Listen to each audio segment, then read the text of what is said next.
Hello everyone, welcome back to my channel. I hope কি তোমরা সবাই ভালো আছো, সুস্থ আছো। তো আমিও ভালো আছি, সুস্থ আছি। আমার নতুন একটা ভিডিওর সঙ্গে তোমাদের সকলকে অনেক অনেক ওয়েলকাম এবং অনেক অনেক ভালোবাসা। তো আজকে তোমাদের সঙ্গে শেয়ার করব আমি গ্রাম বাংলার একটা মানে কি বলবো, গ্রাম বাংলার একটা জীবনযাত্রা। তো চলো, আজকে গেছিলাম মাসির বাড়িতে। তো এই যে দেখতে পাচ্ছ আমি চলে এসেছিলাম মাসির বাড়িতে। আর এই যে দেখো মাসির হচ্ছে গরু, দুটো বড় বড় গরু। তো গরু খুব প্রচণ্ড গরম পড়েছে, যেহেতু জানোই তো সবখানেই গরম পড়েছে। তো গরমে দেখো গরুগুলোর অবস্থা খুব খারাপ। তো যার জন্য মেশো হচ্ছে গরুগুলোকে নিয়ে গেছে, মানে একটু স্নান টান করিয়ে ঘষে টুষে পরিষ্কার করবে। তো যে দেখতেই পাচ্ছ গরুটাকে কীভাবে স্নান করাচ্ছে, মোটর লাগিয়ে দিয়েছে, পাইপ দিয়ে জল দিয়ে স্নান করিয়ে দিচ্ছে। আর এই গরু দুটো একদম কত বড় বড় না, এক মাসি তো সামলাতেই পারে না, গরুগুলো এত বড় বড়। তো যাই হোক গরুগুলো কিন্তু অনেক দুধ দেয়, 20 কেজির মতো করে, নাকি 15-20 কেজি দেয় আর কি। তো যাই হোক, তো চলো মাসি বাড়িতে না আমার খুবই ভালো লাগে। তো আগে তো অনেক যেতাম বিয়ের আগে, তারপরে তো যাওয়াই হয় না। বিয়ের পরে তো বোঝোই কেমন যাওয়াটা কত সমস্যা। তো যাই হোক, পরের সংসারে যেহেতু থাকে ওদের তো কথা শুনতে হবে, এর জন্য যাওয়া হয় না। তো দেখো এখানে গরুগুলোকে এনে মানে রাস্তায় এনে এগুলোকে ধোয়াচ্ছে, পরিষ্কার করছে। আর এদেরকে বেশি বাইরে বের করে না, শরীরে তেল জমে যায়, মানে গরম লাগে ওদের বেশি, যার জন্য ওরা বেশি বাইরে বের করে না, ঘরেই থাকে বেশিরভাগ। ওই যে ভুট্টা টুট্টা এইসব খেতে দেয়। তো যাই, তো একটা গরু স্নান করানো হয়ে গেছে, মেশো নিয়ে গেছে একটু রোদ্রে দাঁড় করিয়ে রাখবে হয়তো। আর এই যে দেখো এখন মাসি এই গরুটাকে ভালো করে পরিষ্কার করে নিচ্ছে। তো গরু ধোয়া মোটামুটি হয়ে গেছে। তো এখন যাবো হচ্ছে আমার নদীতে। তো ওই যে দেখতে পাচ্ছ আমরা এখন নদীতে যাচ্ছি। কালুয়া হয়ে যাইতেছি এমনিতেই। অবশ্য দাঁড়াও, কি জঙ্গল রে, সর্বনাশ, সেই জঙ্গল। হ্যাঁ, ছায়ার মধ্যে দাঁড়াইয়া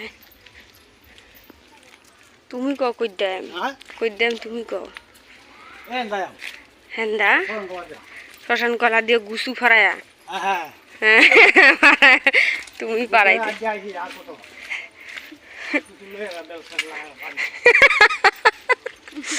জুতাও পরছি না, এ ভগবান।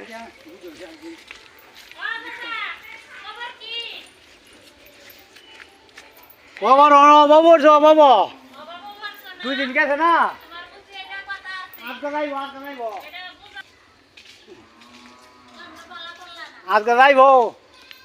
কি যাবো মেশো?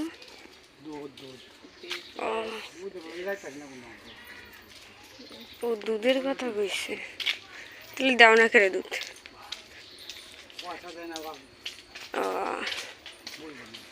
তাহলে ক্লিয়ার করে কইলেই হয়, পয়সা দাও না কিছু না। আর পয়সা দেবে তাহলে তুমি কইতে পারো, পয়সা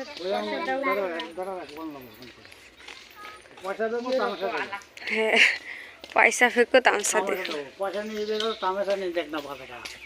ঠিক আছে।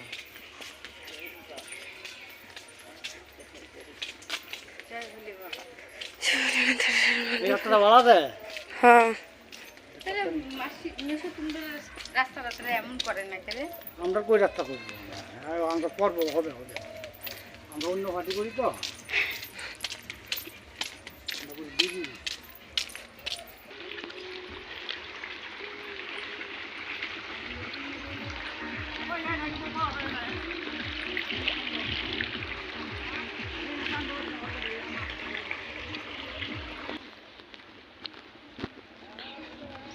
এই গরমটার মধ্যে কালুয়া হওয়ার লিগা লয়ে আইছে।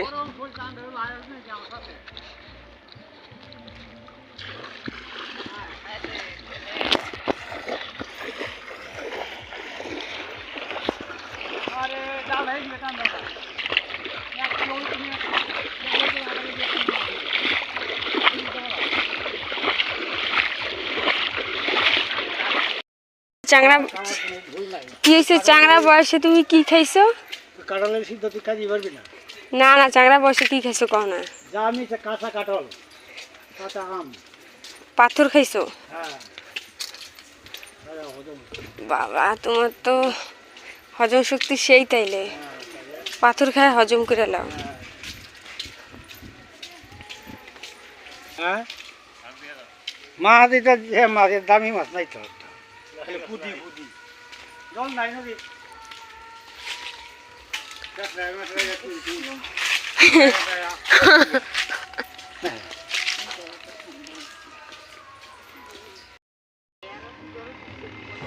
তো ওই যে তোমরা দেখতে পাচ্ছ কত বড় নদী, তো বড় নদীটা ওইদিকে আছে, এটা কিন্তু ছোট্ট নদী, মরা নদী, বর্ষাকাল না, এর জন্য এটার মধ্যে অনেক জল। তো যাই হোক, তো চলো দেখো চলে আসছে। তো ওই যে দেখো মিশো আর হচ্ছে আমার বোন এখন নামবে, নেমে হচ্ছে ওই যে মানে যেখানে আর কি বন ঠন জঙ্গল টঙ্গল দিয়ে একটা আর রেখেছিল না, ওটাকে টেনে টেনে মানে দুদিন আগে বসিয়ে রেখেছিল, দুদিন পরে ওটাকে তুলে দিলে ওটার মধ্যে মাছ জমে, কিছু খাবারও দেয় হয়তো।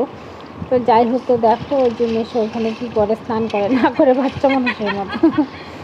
তো এটাকে টেনে টেনে আনবে। আর আমি যখন আগে যখন বিয়ের আগে না আমি যেতাম তো ওদের বাড়িতে প্রায়ই, তো মেশো না এমন করে প্রায়ই মাছ ধরতো। আর বর্ষাকালে না ওখানে খুব মাছ হয়, রায়ডাক নদীতে না প্রচুর বরুলি মাছ পাওয়া যায়, বালি না ওই জন্য। আর কি বলে তো, আর হচ্ছে ওরা বাটি দিয়ে মাছ ধরে, বাটির মধ্যে একটুখানি আটা দিয়ে দেয়, দিয়ে সাদা কাপড় দিয়ে ঢেকে দেয়, পরে একটু বসিয়ে রাখে, পরে কিছুক্ষণ পরে গিয়ে তুলে নিয়ে আসে, একদম বাটি ভর্তি মাছ হয়ে যায়। তো এদের মাছ বেশি কিনতে হয় না, মানে এগুলো মাছই খাওয়া হয়ে যায়, ধরে আনে আর খায়। বর্ষাকালে তো খুবই মাছ ধরে, এখানে জল ঠল যায় না, যে মাছ ধরে। তো যাই হোক, তো দেখো ওরা আনছে এখন টেনে টেনে এটাকে।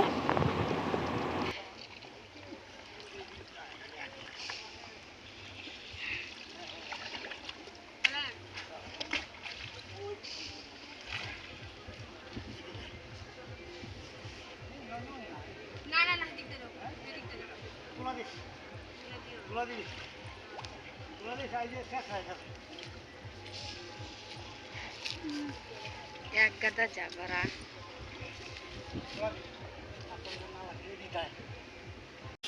তো বন্ধুগণ দেখতে পাচ্ছ ফাইনালি এটাকে টেনে টেনে এখানে নিয়ে আসছে। তো দেখো এটার মধ্যে কত কিছু পাতা দিয়েছে, বাঁশ গাছের মানে বাঁশ গাছের পাতা, বাঁশ গাছের ওই যে কঞ্চিগুলো থাকে না ওইগুলো, তারপরে আরও কী কী গাছ টাছ দিয়ে এটাকে একদম ভর্তি করে রেখেছিল, রেখে এটা নিচে খাবার দিয়ে ছেড়ে এসেছিলো। তো দেখো এখানে পাতা পাতার নিচে মাছ আছে, তো মেশো আর ওরা সবাই মিলে মাছগুলোকে বের করছে বেছে বেছে, মানে যার কি খুব বেশি তো হয় না, মানে খাওয়ার মাছটুকু আর কি পাওয়া যায়, তো চলে যায় আর কি।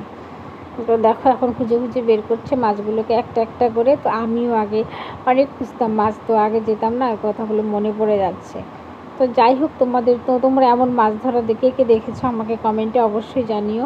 আর কোথায় কোথায় তোমাদের এখানে মাছ এভাবে ধরা হয়, তো সেটাও আমাকে কমেন্টে জানিও, আমার ভালো লাগবে।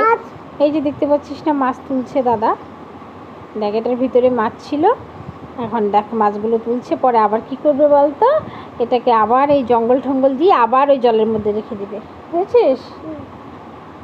আমার মেয়ে আমাকে জিজ্ঞেস করছে কোথায় মাছ, আমি বলি দেখতে পাচ্ছিস না, মানে ক্যামেরাটা এত ভালো ক্লিয়ার দেখা যাচ্ছে না। তো দেখো এরা সমানে মাছ তুলেই যাচ্ছে। তো তোমাদেরকে ফাইনালি দেখাবো যে কতগুলো মাছ ওরা ধরলো।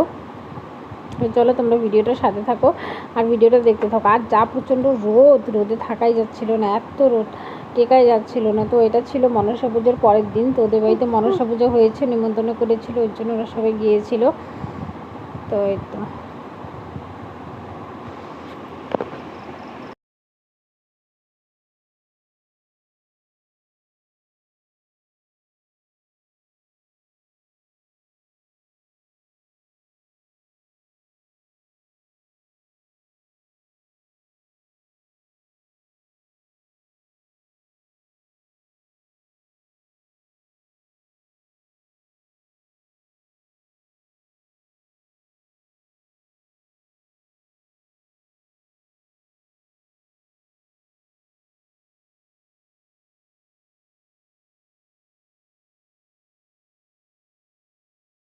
দেখি আবার বয়া দিবা, চলো বাড়িতে লিয়ে যাই গা। ও তোমারই দেওয়া হবো ভাজা বড়া চিংড়ির মালাইকারি।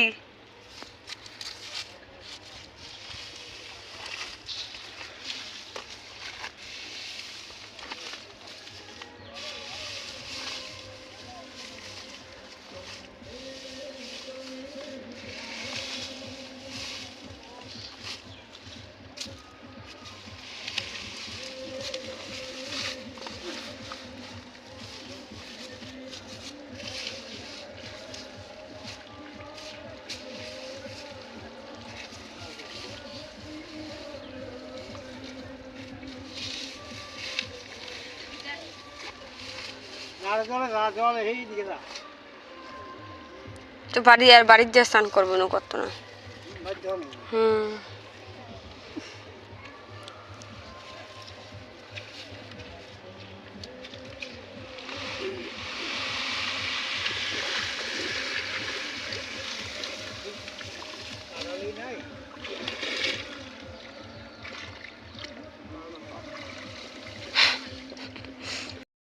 গরম খাইলাম গরম করাম যে নোংরা জলের মধ্যে স্নান করাম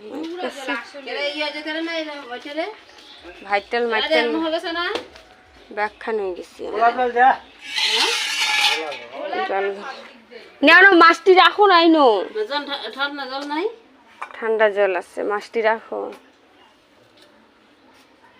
কিতা খুঁজো আবার কিতা কটুক মাছ দেখো না মাছ লাগছে না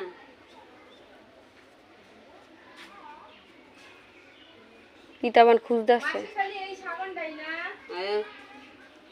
কি তোর সাবান দিয়ে স্নান কইরালা আছে দেখ আছে দক্ষিণ দিকে তাকা পরে ঘাটি ফুটি মাছ আলি গন্ডার মাছ লাগছে তাহলে কি মাছ লাগে ভালো মাছ লাগছেই না লাগে তো ভালো মাছ ভালো মাছ কি মাছ সেটি লাগে হ্যাঁ, ইয়ে বাইম শাদি লাগে বলে ভালো মাছ বাইম মাছ লাগে গুতো মাছ লাগে বৈরালি লাগে চিংড়ি হ্যাঁ লাগে বৈরালি ঠিক আছে চিংড়ি লাগে চিংড়ি হ্যাঁ